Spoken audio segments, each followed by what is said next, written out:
नमस्कार दोस्तों, जैसा कि बहुत से लोग स्कूल लाइफ में ही अपनी पढ़ाई छोड़ देते हैं और वही बहुत से लोग स्कूल लाइफ के बाद कॉलेज लाइफ में भी जाते हैं। जैसा कि स्कूल लाइफ और कॉलेज लाइफ अपने आप में अलग अलग होते हैं। जहां स्कूल लाइफ में एक छात्र के ऊपर कई जिम्मेदारियां होती हैं और एक टाइम पीरियड के साथ ही पढ़ाई लिखाई का कार्य चलता है, वही कॉलेज लाइफ में जाने के बाद यह सब बदल जाता है। जैसा कि जब हम स्कूल लाइफ से निकलते हैं तो हम क्या करते हैं कि कॉलेज और यूनिवर्सिटियों की तरफ रुख करते हैं। स्कूल लाइफ में जहां हमारे ऊपर कई प्रकार के प्रतिबंध होते हैं, वही कॉलेज लाइफ में जाने के बाद हम अपने आप को स्वतंत्र महसूस करते हैं। आपने देखा होगा कि जहां स्कूल लाइफ में आपको स्कूल में जा कर के सारा कार्य हो जाता था, वही यूनिवर्सिटी या कॉलेज लाइफ में वह भिन्न होता है। ऐसे में छात्र को अपना कार्य स्वयं ही करना पड़ता है। ऐसे में हम कई प्रकार की संस्थाओं के बारे में जानते हैं। उसी में से आपने भी कहीं ना कहीं और कभी ना कभी ABVP छात्र संगठन के बारे में भी सुना होगा। यदि आप कॉलेज यूनिवर्सिटी में नहीं गए होंगे तब पर भी, अगर आप राजनीति में थोड़ा भी इंटरेस्ट रखते होंगे तब पर भी आप ABVP के बारे में जानते ही होंगे।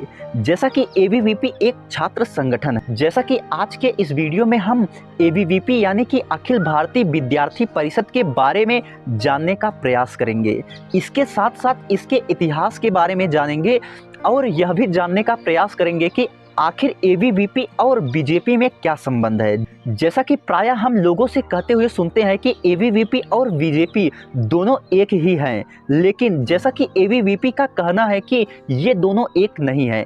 ऐसे में आज के इस वीडियो में हम यह भी समझने का प्रयास करेंगे कि आखिर वह कौन सी कड़ी है जिससे कि ABVP और BJP दोनों एक दूसरे से जुड़े हुए हैं। तो आइए पहले इसके इतिहास के बारे में जान लेते हैं। जैसा कि RSS नेता बलराज मधुक के प्रस्ताव पर 1948 में स्थापित ABVP 9 जुलाई 1949 को ABVP का कानूनी रूप से गठन किया गया। जैसा कि ABVP का मुख्य लक्ष्य था कि कॉलेज परिसरों में साम्यवादी प्रचार का मुकाबला करना था। जैसा कि 1958 में बंबई के एक व्याख्याता यशवंत राव केलकर ABVP के प्रमुख संगठक बने। जैसा कि जब कोई संस्था या कोई व्यक्ति एक पोजीशन से दूसरे पोजीशन पर पहुंचता है तो ऐसे में उसमें कई प्रकार के बदलाव होते हैं और ऐसे में समाज के परिप्रेक्ष्य में उसका भी कुछ विचार होता है, जो कि वह अपने विचारों को रखता है और नहीं भी रखता है तब पर भी लोग अंदाजा लगाने लगते हैं कि यह व्यक्ति या यह संस्था इस संस्था को मदद करती है। ऐसा ही कुछ ABVP के साथ भी हुआ कि 1961 में ABVP के कई अध्याय हिंदू मुस्लिम सांप्रदायिक गड़बड़ियों में शामिल रहे और बाद में 1970 में ABVP भ्रष्टाचार, सरकारी सुस्ती जैसे निम्न वर्गों को प्रभावित करने वाले मुद्दों पर अपनी चिंता को जाहिर किया। जैसा कि 1960, 1970 और 1980 के ही वे दशक थे जब भारतीय जनता पार्टी की नींव पड़ रही थी। ऐसे में 1970 के दशक में JP आंदोलन से प्रभावित होकर ABVP आंदोलनकारी राजनीति में अपनी महत्वपूर्ण भूमिका निभाई थी।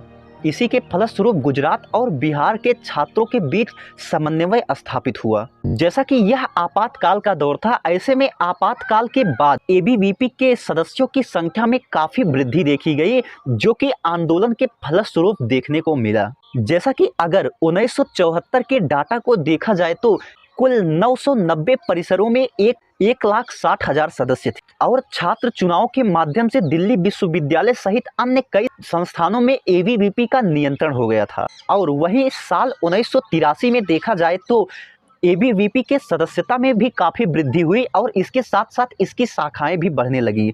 जहां वर्ष 1974 में ABVP के 790 शाखाएं थी, वहीं वर्ष 1983 में यह बढ़ के 1100 हो गई और इसके सदस्यों की संख्या जहां 1,60,000 थे, वह 1983 में बढ़कर के 2.5 लाख हो गई। और साल आया 1990। जैसा कि 1990 का ही वह दौर था जब भारतीय जनता पार्टी उभर करके सामने आई और यही समय था जब ABVP की लोकप्रियता में भी वृद्धि हुई। जैसा कि साल 1990 में बाबरी मस्जिद विध्वंस और नरसिम्हा राव प्रशासन द्वारा धकेले गए आर्थिक विनियमन के कारण साल 2003 में संयुक्त प्रगतिशील गठबंधन के सत्ता में आने के वही वर्ष 2014 में जब BJP सरकार सत्ता में आई, उसके बाद वर्ष 2016 के डाटा को देखें तो हम पाएंगे कि एबीवीपी के सदस्यता में अपार वृद्धि हुई और इसकी लोकप्रियता में भी अपार वृद्धि हुई। साल 2016 में एबीवीपी की लोकप्रियता इतनी बढ़ गई कि इनकी सदस्य 3 गुना बढ़ करके 3.175 मिलियन हो गई। जैसा कि एबीवीपी अपने आप को भारत का सर्वश्रेष्ठ यानी कि सबसे बड़ा छात्र संगठन बताता है। ऐसे में अब आइए समझते हैं कि आखिर एबीवीपी और बीजेपी में क्या संबंध है। एबीवीपी के प्रवक्ताओं द्वारा कहा जाता है कि उनका भारतीय जनता पार्टी से कोई संबंध नहीं है, बल्कि एबीवीपी आरएसएस की एक छात्र शाखा है। वहीं दूसरी तरफ देखा जाए तो एबीवीपी और भाजपा दोनों संघ परिवार का ही हिस्सा है। ऐसे में आरएसएस ही वह कड़ी है जिसके माध्यम से बीजेपी और एबीवीपी दोनों एक दूसरे से जुड़े हुए हैं। कि कहा जाता है कि बीजेपी को एबीवीपी के समर्थन के फलस्वरूप काफी फायदा हुआ। कई शोधकर्ताओं का यहाँ तक मानना है कि एबीवीपी और बीजेपी में कोई खास अंतर नहीं है, दोनों एक ही हैं और दोनों एक ही शाखा के सदस्य हैं। दोनों में ज़्यादा अंतर नहीं देखते हैं। जैसा कि वर्ष 1971 में एबीवीपी का कहा हुआ कथन काफ़ी फेमस है कि छात्र कल के नहीं बल्कि आज के नागरिक हैं। जैसा कि एबीवीपी का सबसे बड़ा नारा है ज्ञानशील और एकता। यह वीडियो आपको कैसा लगा हमें अवश्य बताएं। इसके साथ साथ यदि आप हमें कुछ सुझाव देना चाहते हैं तो कमेंट्स के माध्यम से अवश्य बताएं। मिलते हैं अगले वीडियो में ऐसे ही बेहतरीन टॉपिकों के साथ। तब तक के लिए धन्यवाद।